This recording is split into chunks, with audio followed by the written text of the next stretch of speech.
तो वस्ती एशिया में भारत का जो अकलौता फौजी अड्डा था, खबर आ रही है कि वो बंद हो गया है। आज की इस गुफ्तगू में हम यही समझने की कोशिश करेंगे कि आखिर इस बड़ी स्ट्रैटेजिक नाकामी के पीछे वजूहात क्या हैं और इसका पूरे खित्ते पर क्या असर पड़ेगा।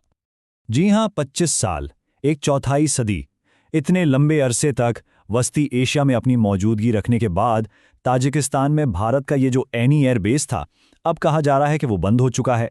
और देखिए, ये सिर्फ एक अड्डे की बंदिश नहीं है, बल्कि ये खित्ते में जो पावर बैलेंस है ना, उसमें एक बहुत बड़ी तब्दीली का इशारा हो सकता है।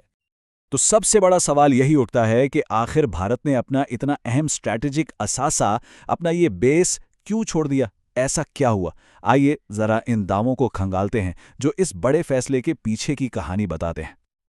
अच्छा, तो रिपोर्ट्स के मुताबिक इस फैसले के पीछे कोई एक मुल्क नहीं, बल्कि दो बड़ी इलाकाई ताकतों का हाथ बताया जा रहा है, चीन और रूस। अब यह समझना बड़ा दिलचस्प है कि इन दोनों के मफादात यहां आकर कैसे एक हो गए।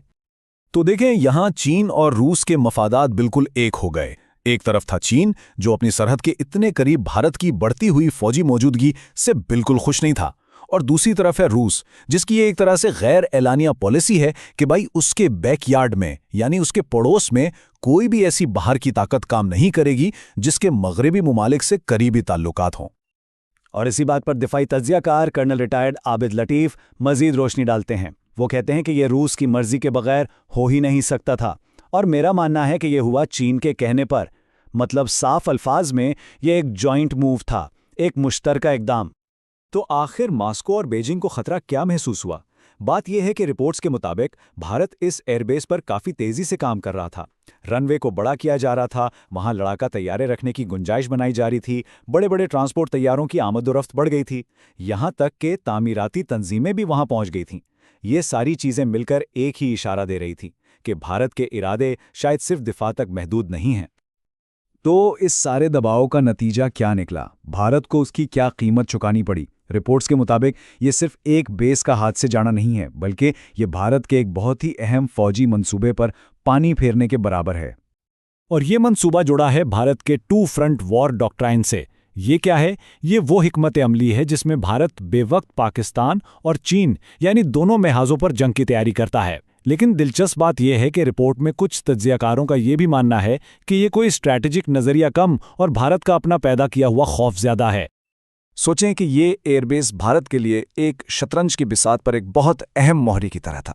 यहां से वो कई चालें चल सकता था, जैसे पाकिस्तान पर दूसरे महाज से दबाव डालना, वस्ती एशिया में अपना असर व रसूख बढ़ाना, अफगानिस्तान के हालात पर नज़र रखना। लेकिन कहा जाता है कि इसका सबसे बड़ा मकसद था उसे चीन और रूस के खिलाफ एक लिसनिंग पोस्ट, यानी एक जासूसी के अड्डे के तौर पर इस्तेमाल करना। और अब इस एक अड्डे के बंद होने से ये सारे के सारे स्ट्रैटेजिक मंसूबे एक तरह से धरे के धरे रह गए। लेकिन यह मामला सिर्फ एक एयरबेस की बंदिश का नहीं है। रिपोर्ट्स के मुताबिक ये वाकया असल में खित्ते में ताकत के तवाज़न में एक बहुत बड़ी तब्दीली का इशारा दे रहा है। 25 साल, जरा सोचिए, एक चौथाई सदी की मौजूदगी और फिर उसका यूं अचानक खत्म हो जाना, ये वाकई कोई मामूली बात नहीं है। रिपोर्ट्स का मानना है कि ये वस्ती एशिया की जियोपॉलिटिक्स में एक बड़ी दरार की तरह है। और रिपोर्ट्स के मुताबिक ये कहानी सिर्फ ताजिकिस्तान तक ही महदूद नहीं है, बल्कि ये एक बड़े पैटर्न का हिस्सा लगता है, जिसमें हिमालयाई ममालिक से लेकर बहरे हिंद तक भारत का असर व रसूख कम होता हुआ या सुकड़ता हुआ नजर आ रहा है। इस पूरी सूरत हाल को कर्नल आबिद लतीफ़ के ये अल्फाज शायद बेहतरीन तरीके से बयान करते हैं कि भारत अपनी ही हुदूद और अपने ही स्ट्रैटेजिक दायरे में महदूद होता जा रहा है। मतलब एक इलाकाई ताकत के तौर पर फैलने के बजाय वो वापस अपनी ही सरहदों में सिमटता जा रहा है। तो आखिर में ये वाक़ा हमें एक बहुत बड़े सवाल के सामने ला खड़ा करता है कि जब चीन और रूस जैसी ताकतें खित्ते में अपने मफादात को इतने ज़ोरदार तरीके से सामने रख रही हैं, तो क्या हम वाकई वस्ती एशिया का जियोपॉलिटिकल नक्शा बदलता हुआ देख रहे हैं?